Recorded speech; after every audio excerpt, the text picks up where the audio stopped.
Mr. Bisson. I move Bill 36, Mining Amendment Act, Resources Processed in Ontario. Thank you. Mr. Bisson moves second reading of Bill 36, an act to amend the Mining Act to require resources to be processed in Ontario. Pursuant to Standing Order Number 8, the honourable member has up to 12 minutes for his presentation. Mr. Bisson. Well, thank you very much, Speaker. I first of all want to take the time to thank all those people who weathered the ride all the way from Northern Ontario to be with us here tonight. We have a number of people who were on the bus last night in order to be here for this debate, and I want to, on behalf of all Ontarians and the people from where we come, thank them for taking the time to do so. I think it was extremely important, and we should give them a hand for having done that journey down here. I would also want to indicate that our mayor, the mayor of the city of Timmins, is here, Mayor Tom Logren, who has been a strong supporter and advocate and working with the coalition, as we call it, in the city of Timmins, and he is with us in the members gallery. Along with him, the president of our coalition, Denis Couvret, and earlier we had Charlie Angus, the federal member of parliament, who has also been a big part of what we've been doing. We all know the story. Xstrata decided that they were going to close down. And why? Because they can. It's as simple as that. There are 3 copper smelter refineries in Canada.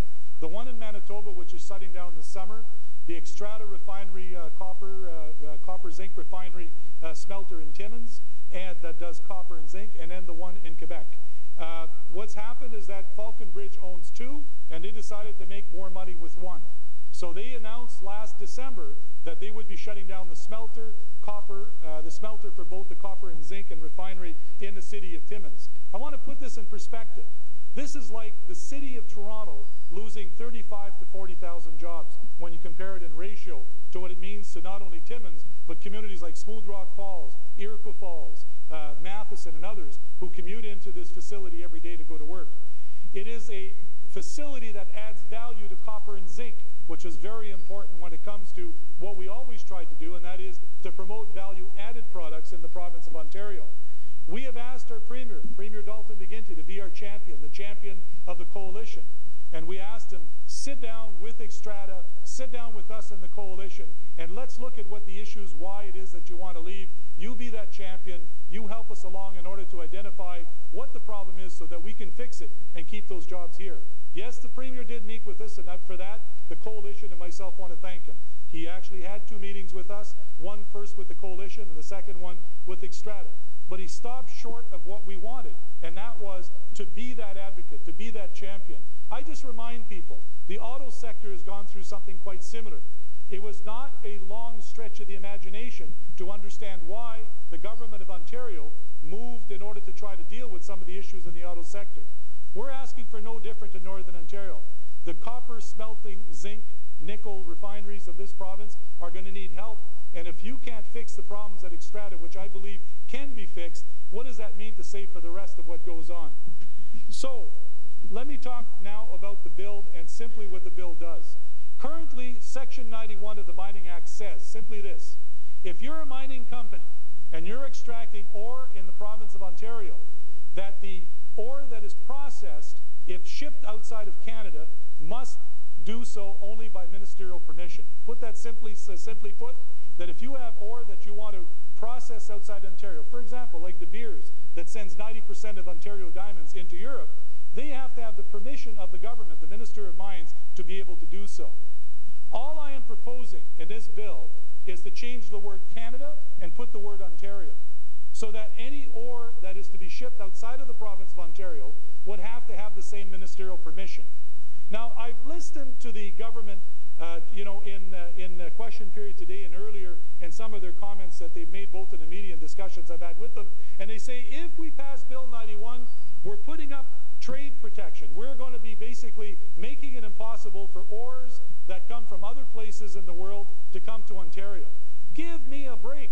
The bill already has the same provisions now that it would have if you pass the bill that I'm putting forward. The ore that goes into our steel mills in Hamilton, the ore that goes into our steel mills in Sault Ste. Marie, by and large, comes from outside of Canada. And under Section 91 of the Mining Act, same provisions as I'm proposing, ore is allowed to come in. As well as we have ore in Ontario that is already shipped out of Ontario. We know, for example, the Victor Diamond Mine that started up a couple of years ago, they're shipping 90% of their diamonds to be processed in Europe. Now, I would like it to be better than that and higher than that, but they had to get ministerial permission to be able to send those diamonds out.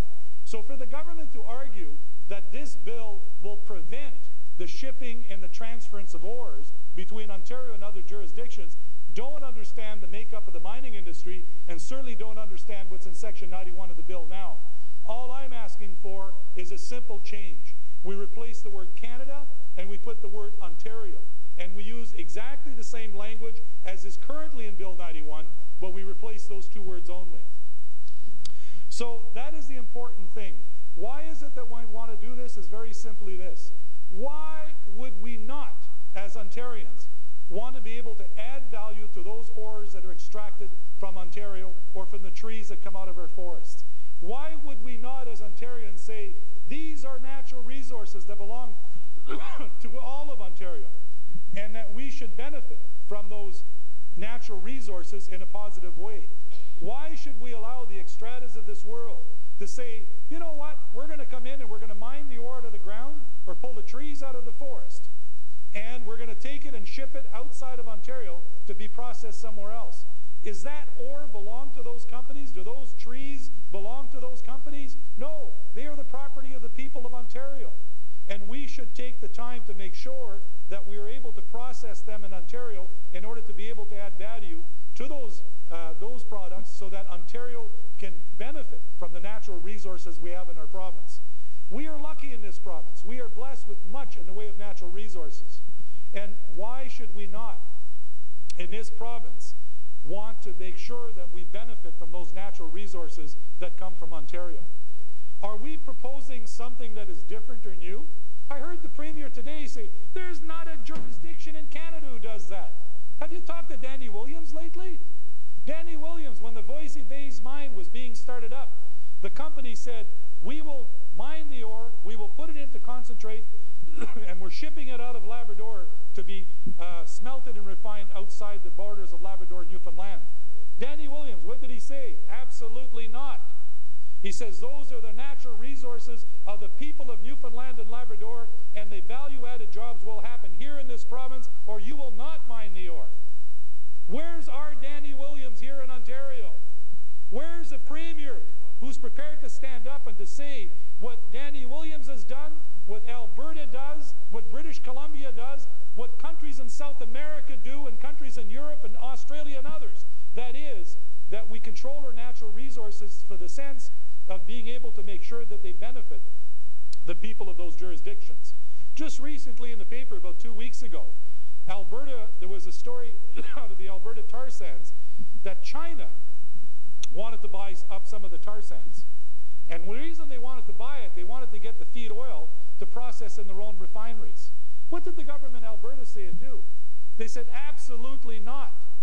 The oil that comes out of the tar sands of Newfoundland will be processed in the Alberta, will be processed in Alberta. Boy, I have to have that glass of water, don't I? So if it's good enough for Danny Williams, and it's good enough for Alberta, it's good enough for the province of Quebec, it's good enough for Nova Scotia, why is it not good enough for us?